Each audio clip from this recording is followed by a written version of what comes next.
Épp 100 éve az Est-újság mozgófilmes melléklettel kezdte gyarapítani profilját. 1918 őszétől a következő év tavaszáig minden héten a lapban megjelenő cikkekhez készítettek mozgóképes híranyagot. Ezt a sorozatot váltotta fel 19 tavaszán a Vörös Riport film, amely már a Tanácsköztársaság híradója volt, és amely annak bukásáig tartott. A híradók kameranegatívját és kópiáit a Tanácsköztársaság leverése után a rendőrség elkobozta és bűnjelként őrizte. Így maradt fenn hiánytalanul csaknem egy évnyi filmkrónika, amelyet most a Magyar Nemzeti Filmarchívum digitalizál, hogy legérdekesebb riportjai alapján hétről hétre megmutathassa, hogyan éltek a magyarok 100 évvel ezelőtt.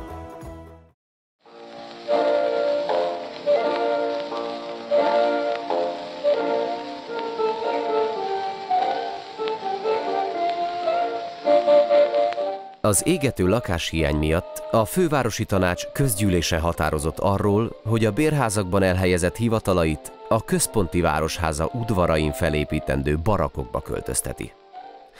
A városháza udvaraira 4 millió korona ráfordítással 2 emeletes pavilonokat terveztek, összesen 270 helyiséggel, amely végül soha nem épült meg.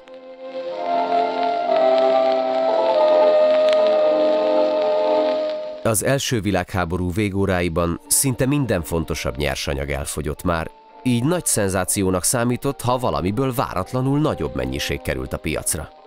Így volt ez az ernyőiparban is, ahol az egyre nehezebben beszerezhető alapanyagok miatt 1918. szeptemberében már javítást sem vállaltak.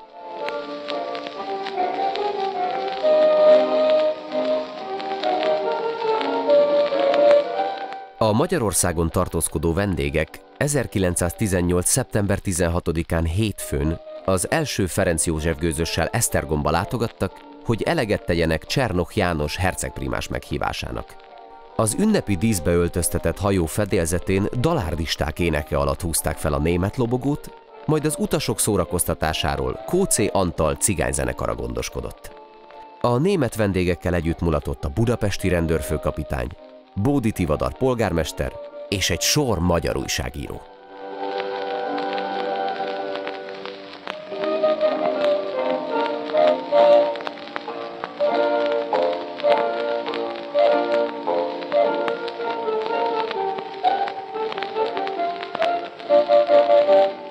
A hajó délután 2-kor érkezett az esztergomi kikötőbe, ahonnan a társaság az érseki palotába vonult.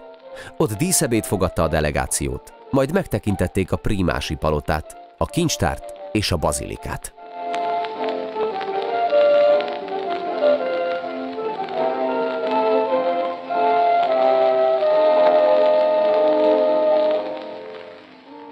A német újságírókat esztergomi látogatásuk után 2 nappal a Tátrába kísérték vendéglátóik. Szeptember 18-án szerdán gyönyörű időben érkeztek Poprád-Felkára, ahol Vészi József, a Budapesti Újságírók Egyesületének elnöke kalauzolta a vendégeket. A Csorba-tóhoz vezető villamosúton többen is csatlakoztak a társasághoz. Teleki Sándor gróf titkos tanácsos, Tóth Zoltán helyettes kormánybiztos, gróf Zichy Ernőné, Pejacsevics Jolán grófnő és mások.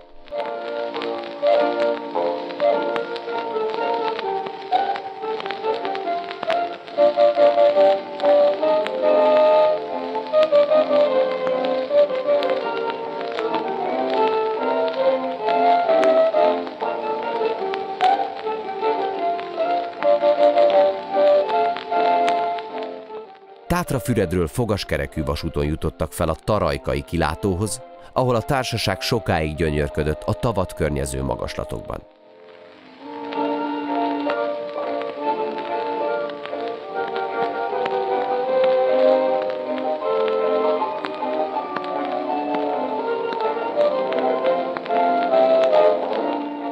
Délután 1-kor búcsúebédre gyűltek össze a Tátra-Lomnici Palace szálló nagytermében, majd a vendégek a vasútállomásra mentek, ahonnan délután 2-kor indultak Zsolnán át, haza, Berlinbe.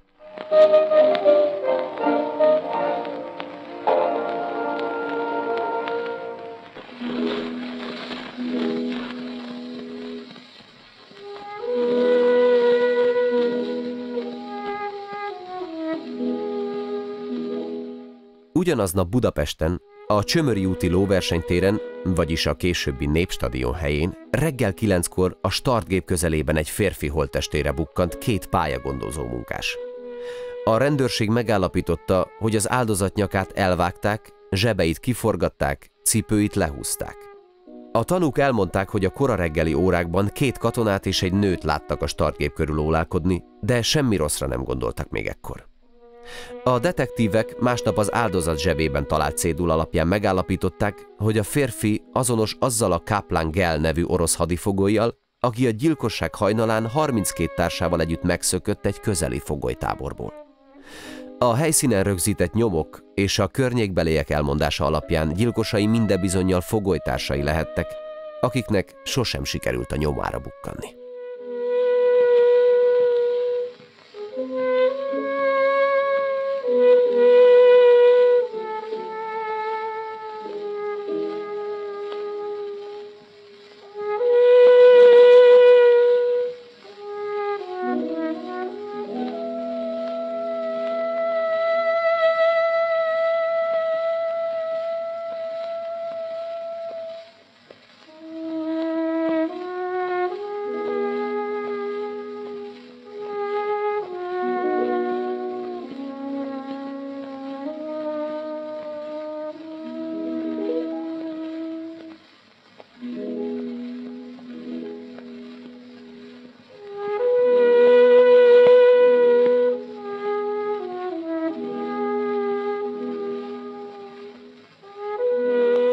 A 29 éves sikeres színésznő az 1918 nyarán tomboló spanyol nátha egyik áldozata volt.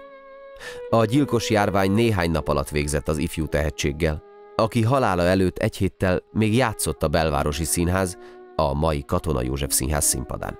Szeptember 17-én hunyt el. Temetésére 2 nappal később került sor a Kerepesi temetőben, ahol igazgatója Bárdos Artúr búcsúztatta. Az egyházi szertartást az a Hok János végezte, aki néhány héttel később Károlyi Mihályt váltotta a Magyar Nemzeti Tanács élén.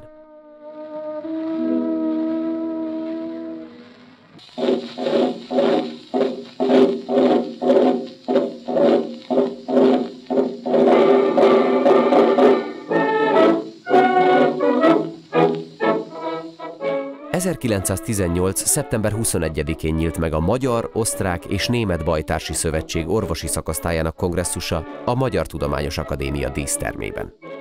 A 3 napos konferencián mintegy 1300 orvos vett részt, köztük bolgár és török küldöttek is. A királyt József Ferenc királyi herceg képviselte, rajta kívül a másik díszvendég Ferenc József unokája, Auguszta főhercegasszony volt. Ő a háborús években a Vöröskereszthez csatlakozva sebesülteket ápolt, és jelentős pénzügyi támogatásokkal is segítette a jótékonysági szervezeteket. Védnökségével alakult meg 1914-ben az Auguszta alap, amely közadakozással gyűjtött a civil lakosságtól háborús segélyezésre.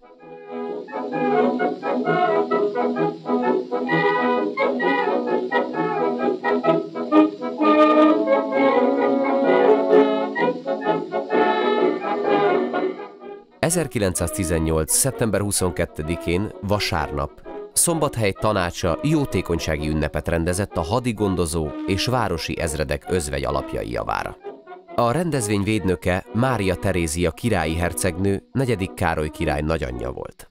Kíséretében Zita királyné édesanyja, Mária Antónia pármai hercegnő és gyermekei, a királyné 4 testvére érkezett. Délelőtt 11-kor futott be a vonat, amelynek utasait díszszázad és katonazene fogadta, majd a vendégek a püspökvárba hajtattak. Itt Mikes János megyés püspök fogadta őket, kinek házi kápolnájában misét hallgattak.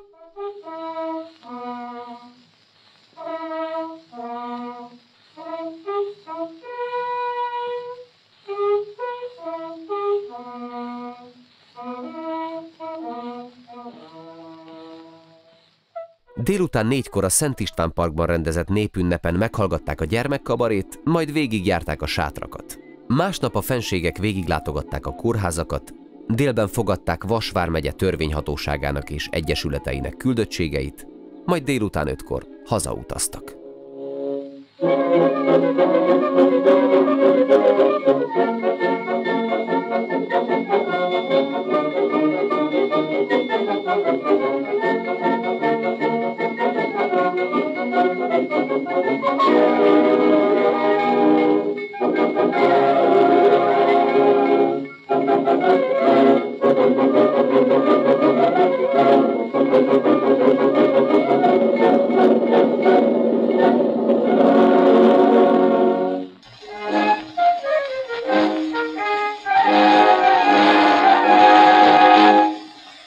1918. októberétől az Est híradója grafikai rovattal bővült, melynek szerkesztője az akkor 23 éves Vértes Marcell volt.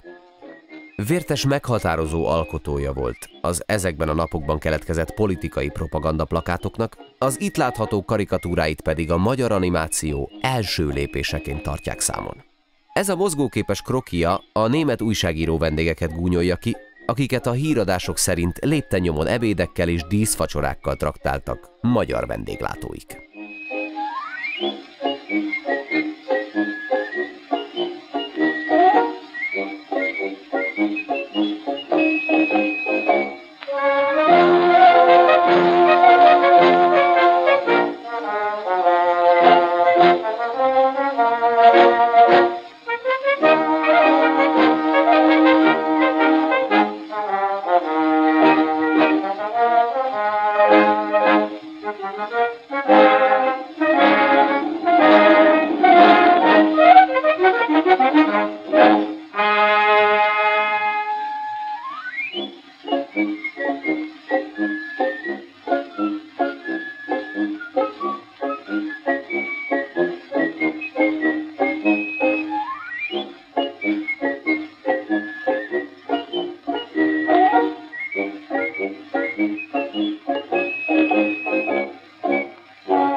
...1918. szeptember 22-én vasárnap 12 000 néző előtt játszotta az MTK és a prágai DFC soron következő nemzetközi mérkőzését, mely a budapesti csapat 8 gólos győzelmével zárult.